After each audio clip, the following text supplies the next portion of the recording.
Clearly, the Lions offense came ready to play. Let's talk about Jameson Williams getting some limited snaps. Let's talk about how effective we are. And yes, we may be the only team in all the NFL averaging 25-plus points a game with a losing record, but our defense is really starting to gel. Let's dive into this Lions victory and maybe just a little bit more in today's Lions Talk Live post-game edition right now.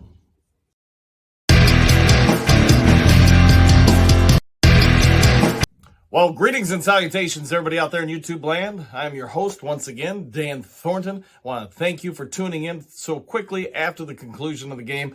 And what do you know? The Detroit Lions have won 4 out of their last 5 games. They're trending upwards. The defense is getting better. The offense today looked like the offense that we saw during the first 4 games of the season and late in last year. Goff looked poised, looked on target. Receivers were getting open. And again, while we didn't see a ton of Jameson Williams, you could see quickly how they had to position the safeties differently on the few snaps he did get. They weren't coming up to blitz. Jacksonville said, no, we are aware what this kid can do, and they kept at least 2 back at all times when he was on the field. You saw James Houston shred another would-be blocker to get to the quarterback, something he was doing frequently in the first half, just not getting all the way there. So let's dive into the first half analysis. We'll talk about the third quarter, but overall, leave in the comments section below. What do you feel this means for Detroit? What are your thoughts on the team? You know, everything seems to be coming up roses as of late, the last month or so, and I think if you're a Lions fan, this is probably some of the best we've seen the program go in quite some time. All right, now let's jump into the first half analysis. The game starts off, Jacksonville gets the ball. 3 plays later, the Lions have it after they strip ETN of the ball. Quickly, they go down and score, take the 7-0 lead. Jacksonville goes down the field, kicks a field goal, and from there, Detroit just keeps adding on. Yes, you got plays from Amon-Ra St. Brown. You got Jamal Williams running hard. You know, DJ Shark is had his best game of his Lions career. You know, he caught the deep pass down the right side of the field, caught a lot over the middle, some contested catches. I mean, everything was going right for Detroit. And talk about the defense. They did get picked apart a little bit here and there, but I'm going to say this. I want to take a moment and talk about what we talked about last week on Lions Talk Live. James Houston, if he isn't in on every passing obvious down for the Lions defense, I would want to have a question why.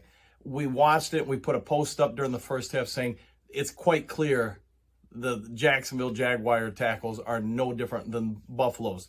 They are having issues blocking this guy.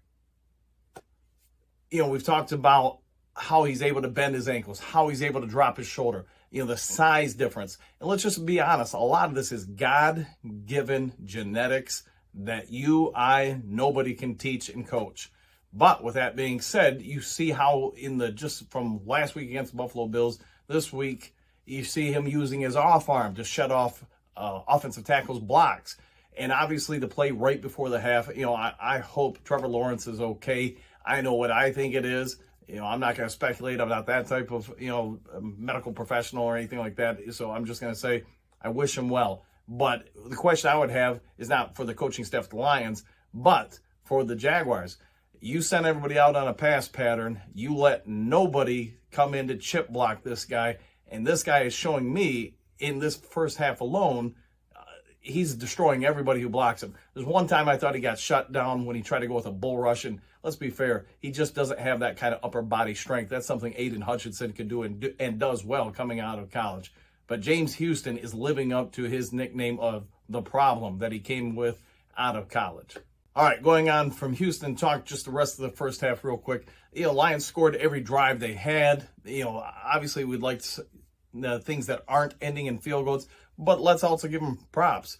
You got 2 touchdowns, then you got a bunch of field goals thereafter. Every time you touch the ball, you put points up. Goff is looking sharp. You know, I think he missed through in the first half 3 passes, and most of those were just drops. I really thought there was only one truly bad pass, and it looked like the receiver and he were just on different pages.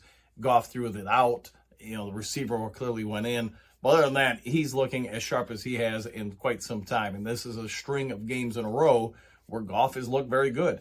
Coincidentally, like we talked in Friday's video, Goff seems to be very good when he has better receivers around him.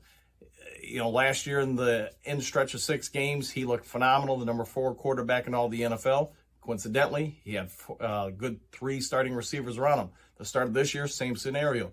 He's got Reynolds, Shark, and St. Brown out there tearing it up. He's looked great. It's when those guys go out and when 1 or 2 of them go out that you could say, hey, he maybe isn't at his best. All right, going on to the third quarter, Lions much the same. They've moved the ball at will, seemingly. Yes, Jacksonville did have a 7+ minute drive to make it 30-12. Then they got the 2-point conversion. But let's be fair, Goff and the running game were on fire all game long. Like we said earlier, Shark had his best game of the season to date. St. Brown was St. Brown. Josh Reynolds made a few catches. They really did a great job throughout the game of using DeAndre Swift out of the backfield, and it paid huge dividends for them. Defense didn't do bad in the third quarter, and to be fair, it did great in the first half.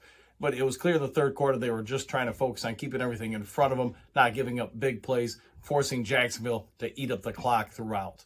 The start of the fourth quarter, you saw Goff and the offense keep moving the ball, and I think that was basically the recipe of it. They kept Jacksonville off balance, and that obviously worked to our advantage.